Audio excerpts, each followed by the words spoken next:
This is my 45th year at Lafayette, my 30th year as department head. I came in 1977. This is my final year at Lafayette. It's a tough decision, but after 45 years, I think it's time to take a pause. I'm Larry Stockton, professor of music and head of the music department at Lafayette. When I got here, I didn't know who Doc was. I was just taking his 103 class, and every day I would come in and he would tell some other crazy story about his life, and I just got so inspired by his story to continue to pursue the things that I love doing. I think he really is genuinely interested, not just in his students, but there's something that he has to share.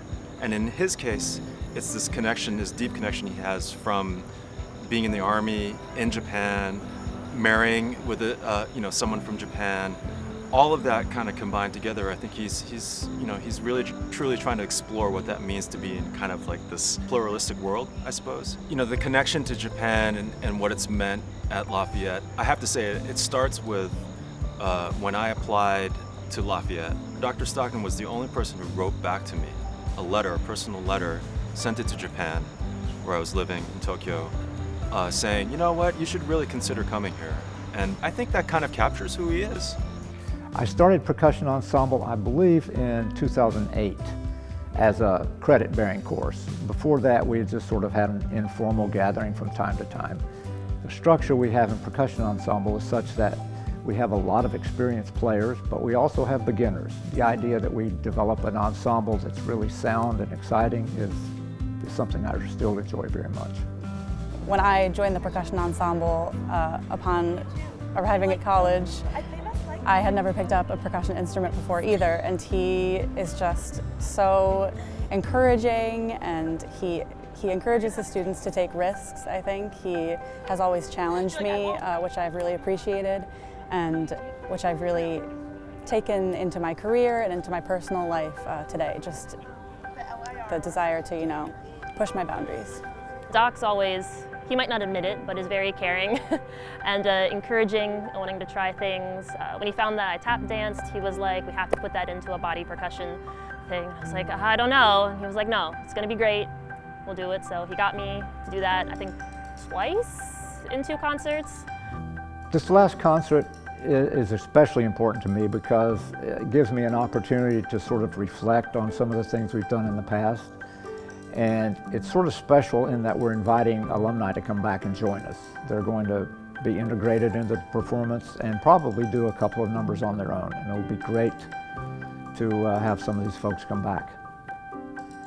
It might be like a 6-hour concert, I don't know, but I think everyone is very excited and will probably be one of the most memorable percussion ensemble concerts. But we just want one to end. I tend to get a little emotional at our concerts anyway because there's always a situation where seniors are graduating. You won't see them again for a while, if at all. And so it'll be quite emotional, I think. So I'm going to stay off stage sometimes to keep the tears back. I think I've mentioned this to my students before, but in thinking of a career, if you can find something that if your passion is also your work, then you're really a fortunate person. And I would say I've been able to do that.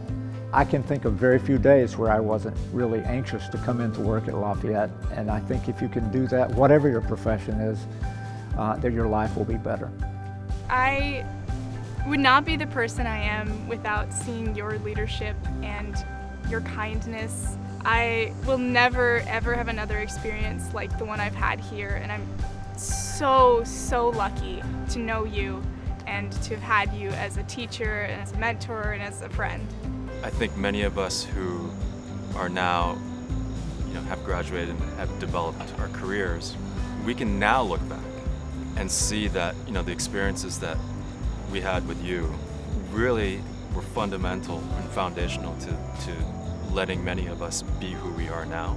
One of the only things I remember about graduation is walking through the line of professors and you stopped me and gave me a hug, just stopped the whole procession line because you had no cares. And that just meant a lot. I think then I cried as I continued to walk up to the stage because I was gonna miss you so much. I mean, I knew I would come visit you, but you just definitely are one of the most inspiring people I've known and will continue to be for whatever it is that I go and do the rest of my life. I am forever grateful to him for just bringing so much to the music program at Lafayette, bringing so much to my life personally. I love you, Jack.